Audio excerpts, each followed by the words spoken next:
Hello everyone, welcome back to the channel. आप लोगों का स्वागत है। अभी तक हम लोगों ने जो पढ़ लिया, ऑपरेटिंग एक्टिविटी पढ़ लिया, इन्वेस्टिंग पढ़ लिया। ऑपरेटिंग में हमने पढ़ा था फॉर्मेट, ठीक है, और इन्वेस्टिंग में जो हमने पढ़ा था कट रीटेक। होना पड़ेगा। हाँ, hello guys, welcome back to the channel. आप लोगों का स्वागत है। और आज हम पढ़ने वाले अगली third activity, that is financing activity. इससे पहले हम लोगों ने ऑपरेटिंग और इन्वेस्टिंग पढ़ लिया। तो अगर आप पहली बार चैनल पे आए हो तो पहले पुराने लेक्चर्स देख लो, और अगर क्लास में भी पहले आपने छुट्टी मारी है, पहले पिछला बैकअप कर लो, क्योंकि पिछली चीज़ें आपको आनी चाहिए। क्योंकि बहुत सारे बच्चे छुट्टी पे थे एग्जाम के चक्कर में, तो उन्हें कर लेना आप, जो डाउट्स होगा देख लेंगे हम। देखो, मैं आपको एक बार रिकॉल करा दूँ हमने क्या क्या पढ़ लिया। सबसे पहले लेक्चर में हमने पढ़ा था बेसिक इंट्रोडक्शन कि किस एक्टिविटी में क्या क्या आता है। फिर हमने एक ऑपरेटिंग का बड़ा सा फॉर्मेट पढ़ा, फिर ऑपरेटिंग से रिलेटेड क्वेश्चन करे। फिर हम इन्वेस्टिंग पे आए, तो इन्वेस्टिंग मैंने आपको दो मेथड बताए थे, एक नेट एसेट्स मेथड और एक ग्रॉस एसेट्स मेथड से अकाउंट मेंटेन करना। यहाँ तक हमारा कंटिन्यू हो चुका है, और अब हम आगे स्टार्ट करेंगे third activity, that is financing. ये इसकी आखिरी एक्टिविटी है। इसके बाद फिर आपके सिर्फ क्वेश्चन रह जाएंगे, लॉन्ग क्वेश्चन, जो आपको एक साथ तीनों एक्टिविटी बनाना पड़ेगा। मतलब आपका चैप्टर अबाउट टू एंड होने वाला है, खत्म होने के कागार पे, बस 4-5 क्लास और रहेगी। तो करते हैं अब स्टार्ट फाइनेंसिंग एक्टिविटी की हम बात कर रहे हैं आज।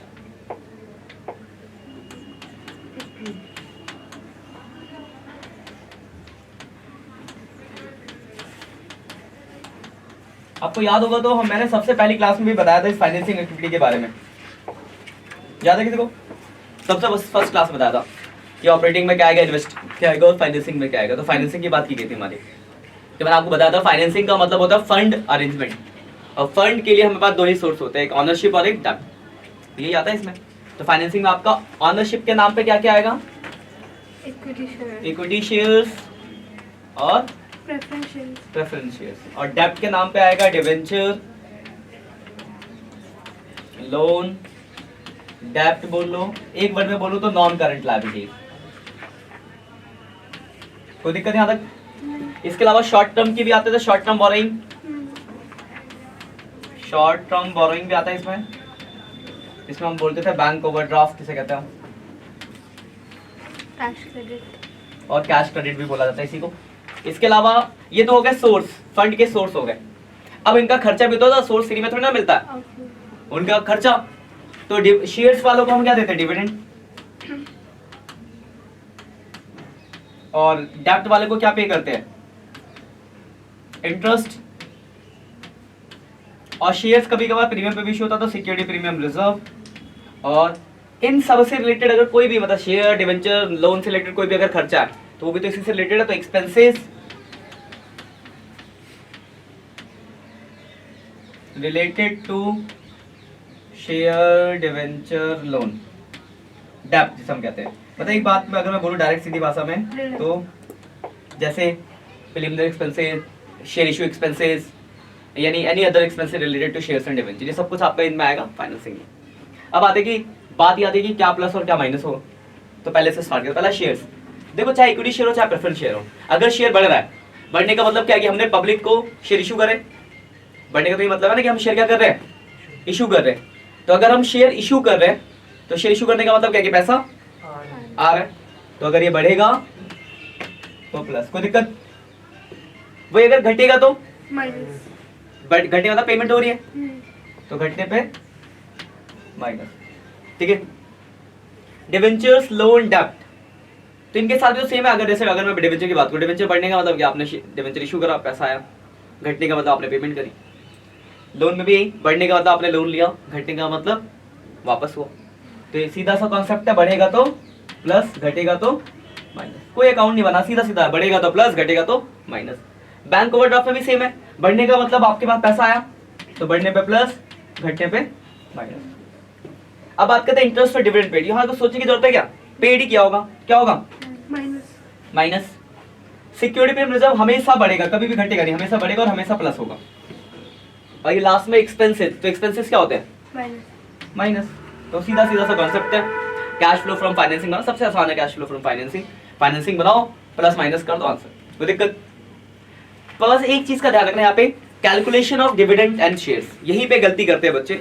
डिविडेंड और इंटरेस्ट की कैलकुलेशन में गलती, वो चीज आपको बेसिक जनरल है, लेकिन आपको पता हो इसमें गलतियां होती है। तो मैं थोड़ा सा एग्जांपल देकर उन चीजों को समझाने की कोशिश करता हूँ, फिर हम बुक के क्वेश्चन डिस्कस करेंगे। ज्यादा मुश्किल क्वेश्चन है नहीं, बहुत छोटे छोटे से क्वेश्चन है इसके। तो वो मतलब जहां गलतियां जो होगी कहां होगी, कैलकुलेशन ऑफ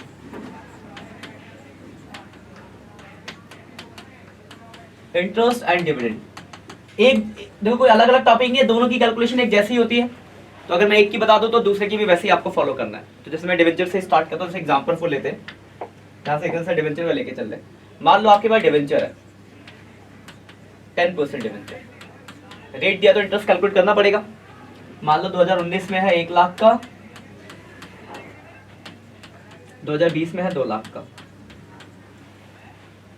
तो देखो डिवेंचर 1 लाख बढ़ रहा है, तो 1 लाख जो बढ़ा वो तो फाइनेंसिंग में आ जाएगा। 1 लाख बढ़ा तो 1 लाख फाइनेंसिंग में क्या हो जाएगा, प्लस हो जाएगा। ये तो हो गया इश्यू ऑफ डिवेंचर। लेकिन इसका इंटरेस्ट भी तो निकालना पड़ेगा आपको। तो अगर आपको कोई डेट नहीं दी, तो अगर कोई भी डेट नहीं दी तो हम ये मानेंगे कि हमने डिवेंचर साल के एंड पे इश्यू किया, तो हम कौन सी वैल्यू पे इंटरेस्ट निकालेंगे, ओपनिंग पे। तो ओपनिंग वैल्यू कितनी है 1 लाख, और इंटरेस्ट का रेट कितना है, तो इंटरेस्ट कितना हो गया।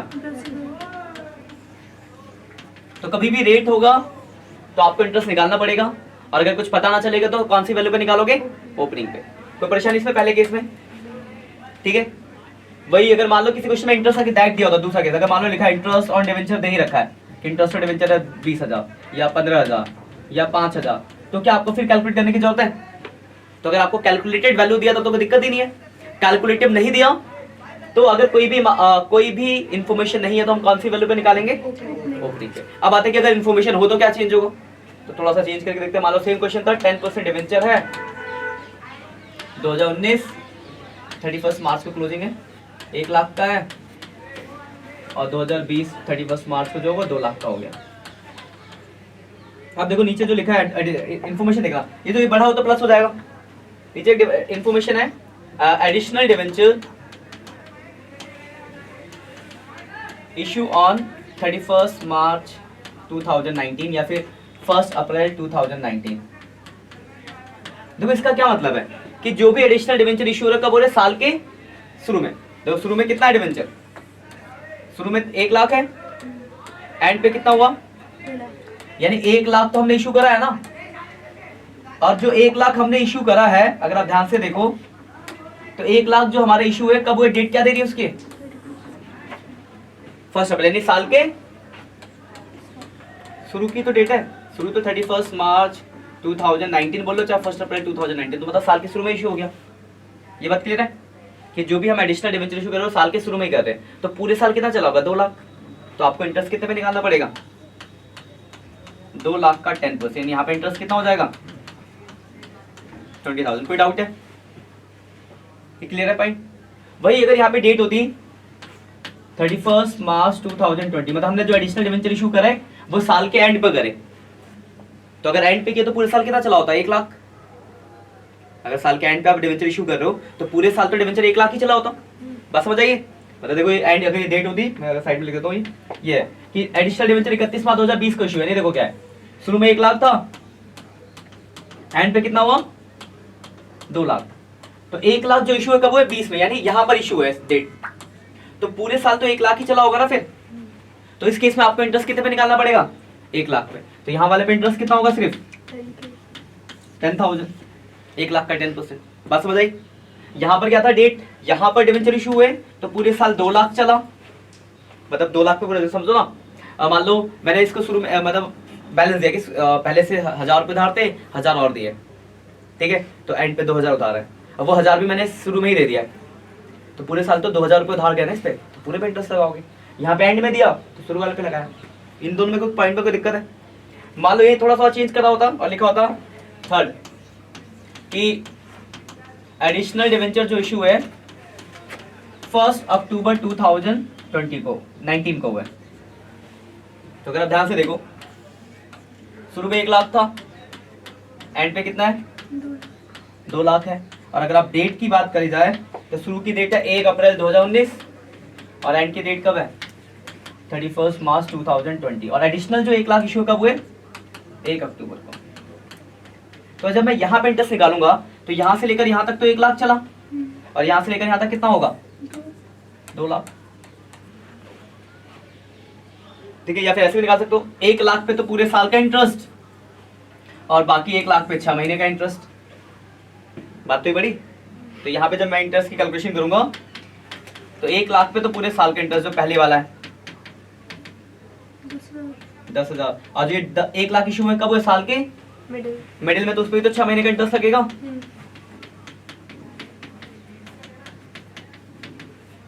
5,000 तो कुल मिला के कितना हो गया 15,000। कोई क्लियर है बात? तो यहाँ देखो, अगर देखो एक एक करके दोबारा से क्लियर करते हैं। पहले वाले में क्या था 1 लाख, देखो जो शुरू वाला 1 लाख है, अगर आप ध्यान से देखो एक शॉर्ट ऐसे भी याद रख सकता हूँ, जो शुरू के 1 लाख है उस पर तो पूरे साल का इंटरेस्ट लगेगा ही लगेगा, और जो एडिशनल इशू है वो भी साल के शुरू में हुए तो उसमें पूरे साल का लगेगा, यानी पूरे 2 लाख पे लगा तो 20,000 आया। इसमें क्या था दूसरे वाले में एंड पे इशू है, तो जो शुरू में है उस पर तो पूरे साल का लगेगा, लेकिन जो 1 लाख एडिशनल इशू हुआ साल के एंड पे हुए तो उसमें कोई इंटरेस्ट की जरूरत ही नहीं है, तो सिर्फ 10,000 पे लगा। और तीसरे वाले में क्या था कि शुरू वाले पे तो पूरे साल का लगा और ये वाला बीच में कहीं इशू हुआ तो उतनी डेट का और लगा। तो यार ऐसे डिविडेंड का भी हो सकता है।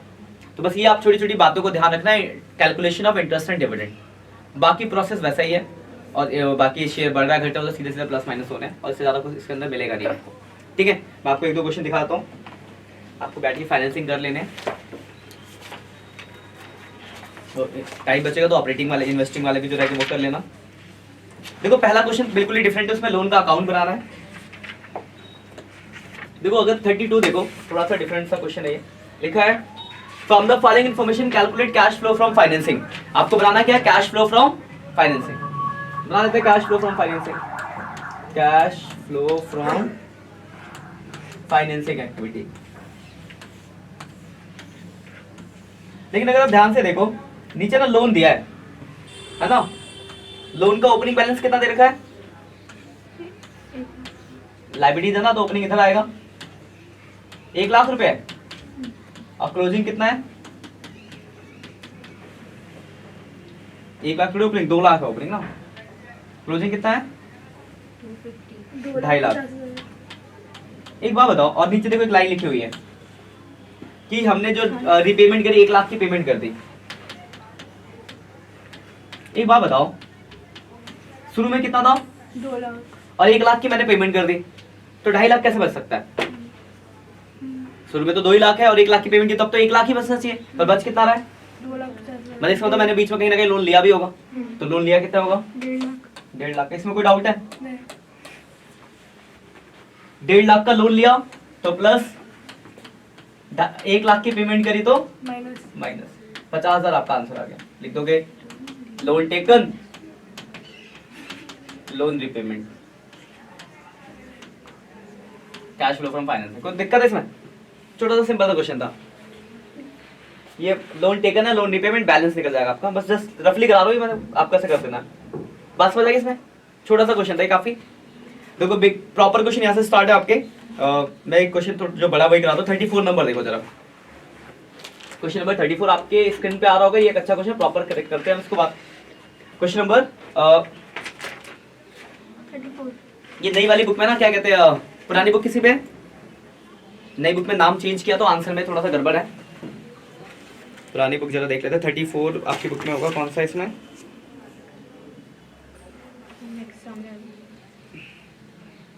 ये रहा सिक्योरिटी प्रीमियम रिजर्व है ना।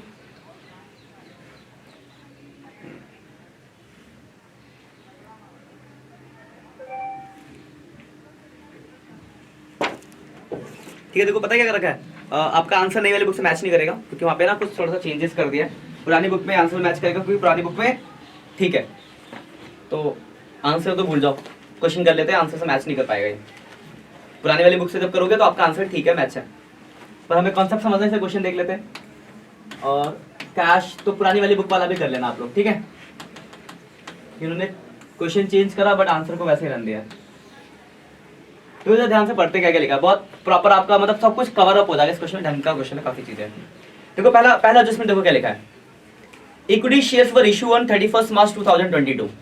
ठीक है, question number page number 5.102, question number 34। देखो लिखा इक्विटी शेयर जो इशू हुआ है साल के एंड पर हुआ है। इक्विटी शेयर देखो नीचे 4 लाख से 5,25,000 हो रहा दिख रहा है, तो 4 लाख से 5,25,000 होने का मतलब 1,25,000 बढ़ा है, तो बढ़ा तो क्या करोगे प्लस करोगे, इसमें कोई डाउट नहीं। प्लस कर देंगे issue of equity share, issue of equity share capital कितना बढ़ गया?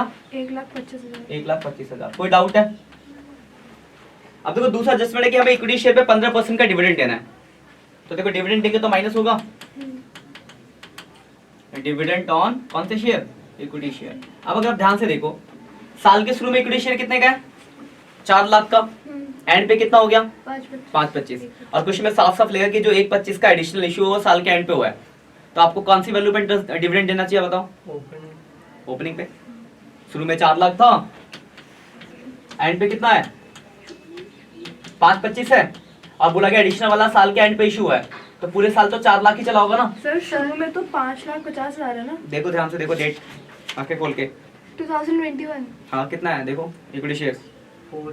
4 लाख है ना 2021 में, और 22 में 525 है। रेफरेंस देखो। ठीक है, तो शुरू में है 4 लाख, एंड पे 525, और साफ साफ लिखा कि जो एडिशनल इशू है वो साल के एंड पर हुआ है, तो यानी आपको कौन सी वैल्यू पे इंटरेस्ट देना चाहिए? ओपनिंग पे। तो ओपनिंग 4 लाख है, तो 4 लाख पे डिविडेंड निकल जाएगा। तो इक्विटी शेयर का जो डिविडेंड होगा 4 लाख का 15%, 60,000 रुपए का डिविडेंड होगा। कोई दिक्कत? बस यहाँ पे डेट का थोड़ा ध्यान रखना, इंटरेस्ट और डिविडेंड के कैलकुलेशन वहीं गलती करते हैं बच्चे। रेट होगा नहीं भी लिखा होता तो आपको डिविडेंड देना ही पड़ता, कोई डेट नहीं होती तो ओपनिंग पे ही देते हैं, इस बात को ध्यान रखना। अगला देखो क्या लिखा है, preference shares were redeem on 31 मार्च। देखो एंड पे रिडीम हो रहा है और लिखा है एट ए प्रीमियम ऑफ 5%। तो देखो प्रेफरेंस शेयर देखो कितना घट रहा है, 1,50। तो घटेगा तो माइनस करेंगे रिडम्पशन ऑफ प्रेफरेंस शेयर्स। कितना घट गया आपका?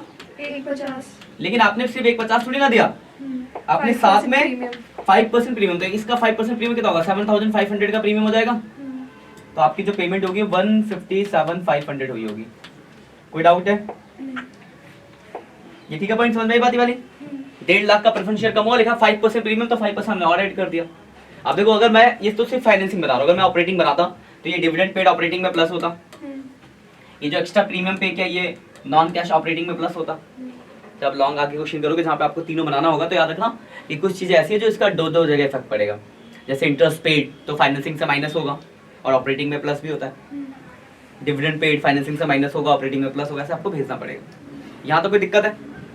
अब देखो उसके बाद देखते, देखो अगर आप देखो प्रेफरेंस शेयर पे भी रेट दे रखा है तो हमें देना पड़ेगा डिविडेंड ऑन प्रेफरेंस शेयर। अब देखो प्रेफरेंस शेयर जो रिडीम हुए साल के एंड पे हुए, तो आपको कौन सी वैल्यू पे देना पड़ेगा? ओपनिंग पे। तो 5,50 का 10%, 55,000 रुपए का डिविडेंड हो गया प्रेफरेंस शेयर्स पे। कोई दिक्कत? उसके बाद देखो अगर लिखा है डिवेंचर जो इशू है वो एंड पर हुआ है, देखो डिवेंचर कितना इशू हो रहा है? 1 लाख इशू है ना, प्लस होगा इशू ऑफ डिवेंचर। देखो 1 लाख बढ़ रहा है डिवेंचर, तो 1 लाख प्लस हो जाएगा। कोई दिक्कत? 1 लाख प्लस डिवेंचर, कोई दिक्कत है? और डिवेंचर इशू कब हुआ? साल के एंड पर। तो आप कौन सी वैल्यू पे डिविडेंड सॉरी एंड, हाँ तो कौन सी वैल्यू पे दोगे? ओपनिंग पे। तो 3 लाख का दोगे इंटरेस्ट ऑन डिवेंचर। 3 लाख का कितना परसेंट? 12। 36,000 रुपए आ गए। यहाँ तक कोई दिक्कत? सारे एडजस्टमेंट खत्म। किसी एडजस्टमेंट में कोई डाउट हो तो पूछ सकते हो आप। क्लियर है पॉइंट? अब एक एक करके देख लो। देखो पहला प्रेफरेंस शेयर, इक्विटी शेयर हो गया, प्रेफरेंस शेयर हो गया। देखो अगला है डिवेंचर रिडम्पशन रिजर्व। देखो दोनों में कोई चेंज ही नहीं है, तो कोई चेंज नहीं तो आएगा क्या? पुरानी वैल्यू ना, वहाँ पे देखो सिक्योरिटी प्रीमियम रिजर्व दिया है और उसमें 25,000 बढ़ रहा है, तो 25,000 प्लस हो जाएगा। उसी 25,000 की वजह से आंसर अलग आएगा। वो 25,000 प्लस करेंगे तो आंसर बुक के मैच कर जाएगा। तो पुरानी बुक में ठीक है, नई बुक में आंसर अलग आएगा क्योंकि वो मिसिंग है और डिवेंचर दे रखा है। बस खत्म, सारी पॉइंट हो गया। अब हम इसको टोटलिंग कर लेंगे, जो आंसर आएगा लिख देंगे। तो ऐसे आपको इसकी कैलकुलेशन करनी होगी। देखो कितना आ रहा है, 1,25 minus 60,000 minus 157,500 minus 55,000 plus 1 lakh minus 36,000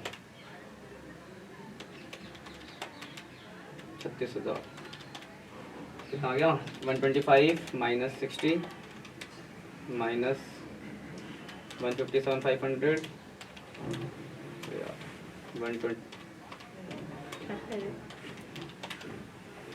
60 157,500 55 plus 1 lakh minus 36। तो ये आपका आंसर इस वाले अभी आएगा माइनस का 83,500। ये आ जाएगा आपका क्या? Cash used in financing. देखो मतलब बेसिकली अगर आप इस क्वेश्चन को देखो, कराने का मेन पर्पस ये था कि आपको अगर आप क्वेश्चन को देखोगे तो फाइनेंसिंग में हमें कोई अकाउंट तो बनाना नहीं होता।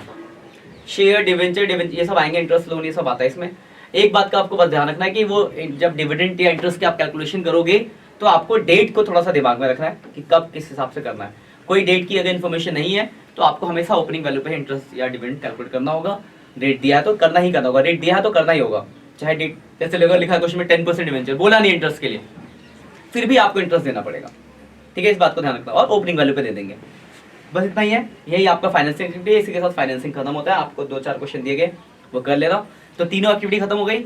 अगली क्लास के आपके लिए सिर्फ यही है कि आप ऑपरेटिंग, इन्वेस्टिंग, फाइनेंसिंग तीनों को रिवाइज करके आए, क्योंकि जब हम करेंगे अब एक साथ हमें तीनों एक्टिविटी बनाना होगा, तो तीनों बनाने के लिए आपको तीनों के बारे में पता होना चाहिए। ऑपरेटिंग का पूरा फॉर्मेट, इन्वेस्टिंग का था नेट और ग्रॉस एसेट्स मेथड, और फाइनेंसिंग का था आपका ये छोटा सा। ठीक है, तो बस आज के इतना ही, मिलते हैं नेक्स्ट लेक्चर में, तब तक के लिए बाय।